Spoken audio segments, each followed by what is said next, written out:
देश में पहले लोकपाल की नियुक्ति की प्रक्रिया एक के बाद एक हिचकोले खा रही है।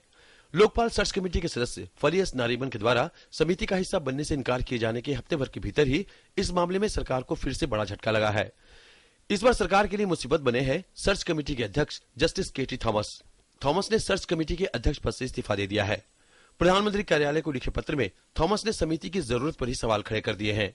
थॉमस ने लिखा है, नियमों के मुताबिक सर्च कमेटी को केंद्र के कार्मिक और प्रशासन विभाग की दी गई सूची से ही उम्मीदवार चुनते हैं। सर्च कमेटी पैनल में शामिल होने वाले सबसे उपयुक्त शख्स का नाम आजादी के साथ नहीं तलाश कर सकती।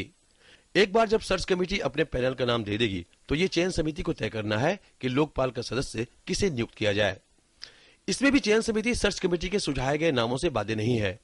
मैं हैरान हूं कि आखिर सर्च कमेटी की जरूरत ही क्या है जब चयन समिति को यह तय करना है कि लोकपाल का सदस्य कौन हो। पिछले हफ्ते प्रख्यात न्यायविद फलियस नारीमन ने यह कहते हुए सर्च कमेटी छोड़ दी थी कि उन्हें डर है कि लोकपाल चयन प्रक्रिया में स्वतंत्र, साहसी और योग्य प्रत्याशी नजरअंदाज कर दिया जाएगा।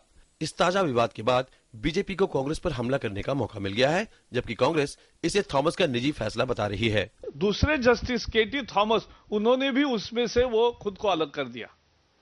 अब इनकी कमेटी धरे की धरे रह गई। इनकी कमेटी अब धरे की धरे रह गई और लोकपाल के विषय में अब सरकार पूरी तरह से एक्सपोज हो गई। वो जाने से पहले, सत्ता छोड़ने से पहले कैसे तैसे लोकपाल नियुक्त करना चाहते थे ताकि आगे उन्हीं के केस जाने हैं सब।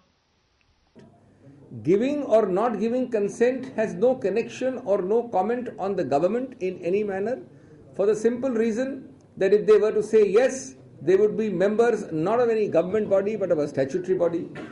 थॉमस की अध्यक्षता वाली सर्च कमेटी में कुल 8 सदस्य प्रस्तावित हैं। सर्च कमेटी के बाकी सदस्यों में पूर्व मुख्य चुनाव आयुक्त एसवाई कुरैशी, दिल्ली की लेडी श्रीराम कॉलेज की प्रिंसिपल मीनाक्षी गोपीनाथ, शिक्षाविद मृणाल मीरी, आंध्र प्रदेश के पूर्व मुख्य सचिव काकी माघवराव और वरिष्ठ पत्रकार एचके दुआ जैसे लोग शामिल हैं। खोज समिति का काम लोकपाल के अध्यक्ष और सदस्य पद के लिए योग्य लोगों का नाम सुझाना है। खोज समिति जो नाम सुझाएगी उन पर प्रधानमंत्री मनमोहन सिंह की अध्यक्षता वाली चयन समिति विचार करेगी। इस समिति में प्रधानमंत्री के अलावा लोकसभा अध्यक्ष, लोकसभा में नेता प्रतिपक्ष, भारत के मुख्य न्यायाधीश या उनके द्वारा नामित उच्चतम न्यायालय का कोई एक न्यायाधीश और एक वरिष्ठ न्यायाधीश शामिल है। इस कमेटी के सदस्यों के नाम पर पहले ही विवाद हो चुका है और बीजेपी कमेटी में मनोनीत पीपी राव को कांग्रेस का करीबी बताते हुए ऐतराज जता चुकी है। रवि धीमान और शैलेंद्र मिश्र के साथ ब्यूरो रिपोर्ट, डीडी न्यूज।